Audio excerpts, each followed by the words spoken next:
ऐसा क्या हो गया? करते हैं, कोई नहीं चर्चा। ये फ़ैन ऑफ करना। संजीव नहीं बुलाया?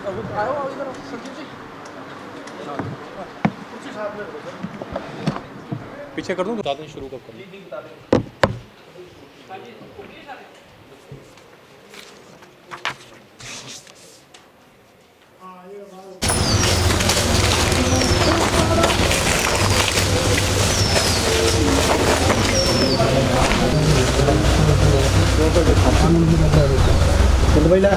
आ गया।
यानी 12/9 को एक एफआईआर हमारे यहाँ रजिस्टर हुई थी, जिसमें एक वारदात घटित हुई थी दुलहड़ गांव में।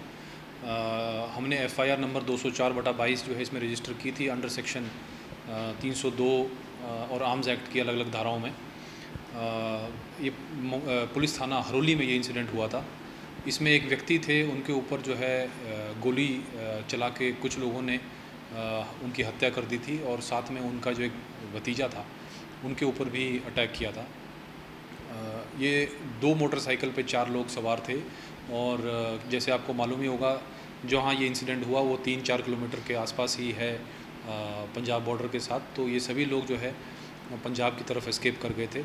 इसके ऊपर हमने एफआईआर की थी रजिस्टर, और इसके बाद हमने एक अलग अलग टीमें बनाई, जिसमें DSP headquarter, SDPO Haroli, SHO सदर, एसएचओ हरोली, चौकी इंचार्ज टालीवाल और सीआईए के जो हमारे इंचार्ज हैं, उन सभी ने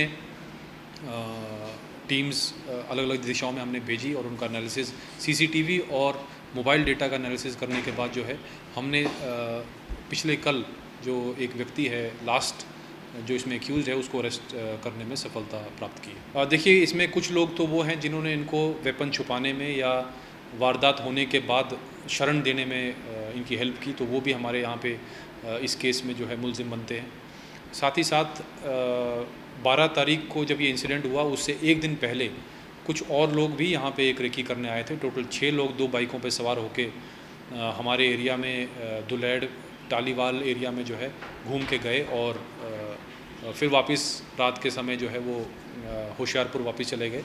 अगले दिन 2 बाइक्स पे 4 लोग ही सवार होके आए थे, बट हमने जब इन्वेस्टिगेशन हम डिटेल में करने लगे तो टोटल 10 लोग इसमें आइडेंटिफाई हुए जिन्होंने या तो मदद की हो या फिर इस अंजाम को इस वारदात को अंजाम देने में किसी न किसी तरह की हेल्प की हो। ये जितने भी अपराधी पकड़े गए हैं, इनमें से जो मेन एक्यूज्ड हैं उनके ऊपर पहले एफआईआर्स रजिस्टर्ड हैं। जो जसवीर है उसकी क्या क्रिमिनल हिस्ट्री है उसको हम एनालाइज कर रहे हैं, बट आर्म्स एक्ट के अलग अलग धाराओं में एटलीस्ट 3 लोगों के ऊपर जो है एफआईआर रजिस्टर्ड है। ये हमारे पास ऑफिशियल रिकॉर्ड है। बाकी ये एक वेपन जैसे मैंने कहा 7.65 पिस्टल जो कि एक कंट्री मेड वेपन है उसका इस्तेमाल कर रहे हैं ये दसूआ में और होशियारपुर के अन्य कई इलाकों में जो है हम इसकी वारदात पे या क्या इन्होंने काम किया है उसके ऊपर इन्वेस्टिगेशन कर रहे हैं। सर क्या हत्या के पीछे क्या कुछ कारण जो है वो अभी तक निकल कर सामने आया? देखिए अभी तक हत्या की क्या मोटिव रहा एग्जैक्टली वो भी क्लियर नहीं है, क्योंकि अभी हमने इसको पुलिस रिमांड पे लिया है जो एक्यूज्ड हैं और उनकी इंटरोगेशन कंटिन्यू रखेंगे। बट हमें ये ज़रूर मालूम है कि अप्रैल महीने में जो इसमें एक ऋषिपाल उर्फ मणि व्यक्ति है इनके साथ दुलैड़ में ये उसके आसपास के एरिया में जो है मार पिटाई हुई थी। इसके रंजिश रखते हुए इसका बदला लेने के उद्देश्य से जो है ये यहाँ पे आए थे। फर्दर इन्वेस्टिगेशन में जो भी सामने आएगा उसके बेसिस पे हम पूरा केस चार्जशीट करेंगे। सर जो मारपीट हुई थी क्या वो रविंदर सेठी के साथ हुई थी या अन्य किसी अन्य लोगों? नहीं, उसमें रविंदर सेठी का नाम नहीं आ रहा, पर जो डिसीज्ड हैं पर किस मकसद से ये मार पिटाई हुई थी और किन लोगों की इन्वॉल्वमेंट इसमें थी उसके ऊपर हम अभी इन्वेस्टिगेट कर रहे हैं।